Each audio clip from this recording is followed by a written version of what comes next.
ఆయన మనల్ని క్షమించిన వాడిగా ఉన్నాడు. ఈ సంవత్సరం ఏం చేశాడు చెప్పండి? ఆయన మనల్ని క్షమించాడు. 1 యోహాను పత్రిక 1వ అధ్యాయము 9వ వచనంలో చెప్తాడు ఒక అద్భుతమైన మాట. చూడండి, యోహాను పత్రిక 1వ పత్రిక 1వ అధ్యాయము 9వ వచనములో, మన పాపములను మనం ఒప్పుకొనిన ఎడల ఆయన నమ్మదగిన వాడును నీతిమంతుడును గనక ఆయన మన పాపములను క్షమించి. చాలండి, వినండి మాట. ఇక్కడ నేను పెర్ఫెక్ట్ అన్నవాడు చేతులు చూపించండి. నేను పెర్ఫెక్ట్గా ఉన్నాను అన్నవాళ్ళు.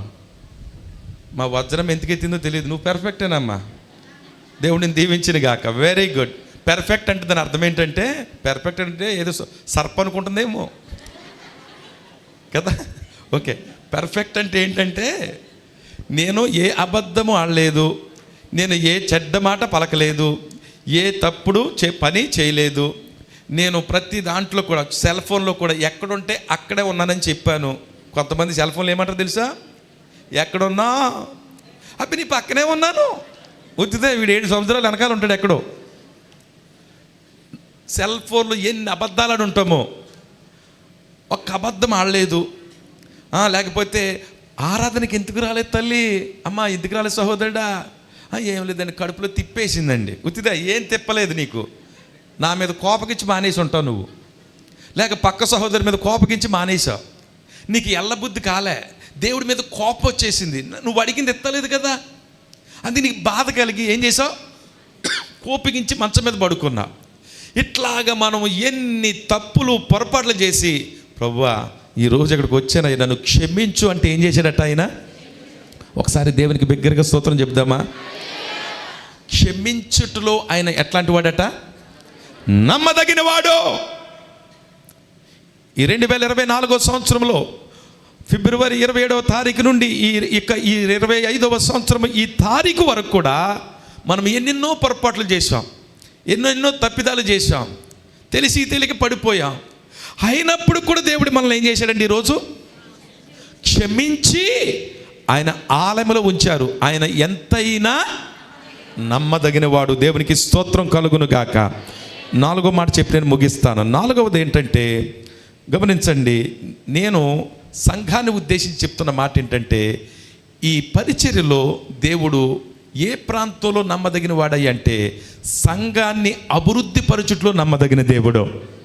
గత సంవత్సరం అంతటిలో ఈ పరిచర్యలో దేవుడు కొంతమంది బిడ్డలను నూతనముగా రక్షించడానికి, అలాగే రక్షించబడినటువంటి బిడ్డలు నూతనముగా దేవుని మందిరంలోనికి వచ్చటానికి, దేవుని వాక్యములో ఎదగడానికి ఆయన నమ్మదగిన దేవుడిగా ఉన్నాడు. దేవునికి స్తోత్రం కలుగునుగాక.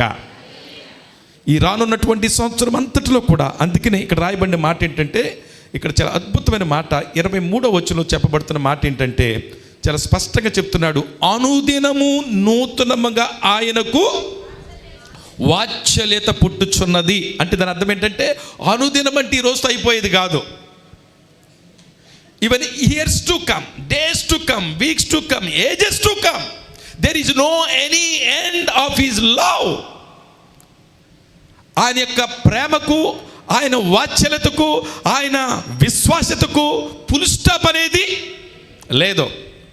ఇప్పుడు నేను చెప్పేది ఏంటంటే, ఇంతవరకు మన పరిచర్యను వృద్ధి చేసి అభివృద్ధి పరిచి అక్కడితో ఆగలేదండి. ఇంకా నేను అడిగాను, ఇంకా దేవుడు మన పరిచర్యలో ఎంతైనా నమ్మదగిన దేవుడు మన పరిచర్యను వృద్ధి చేసే పరిచర్యలు ఏంటి చెప్పండి అని అడిగితే ఆయన లిస్ట్ రాసి పంపించారు నాకు. అందులో మొదటిది ఏంటంటే, గమనించండి, సువార్త సభలు, పరివర్తన సభను ప్రారంభించడానికి దేవుడు కృప చూపించాడు. దేవునికి స్తోత్రం కలుగునుగాక.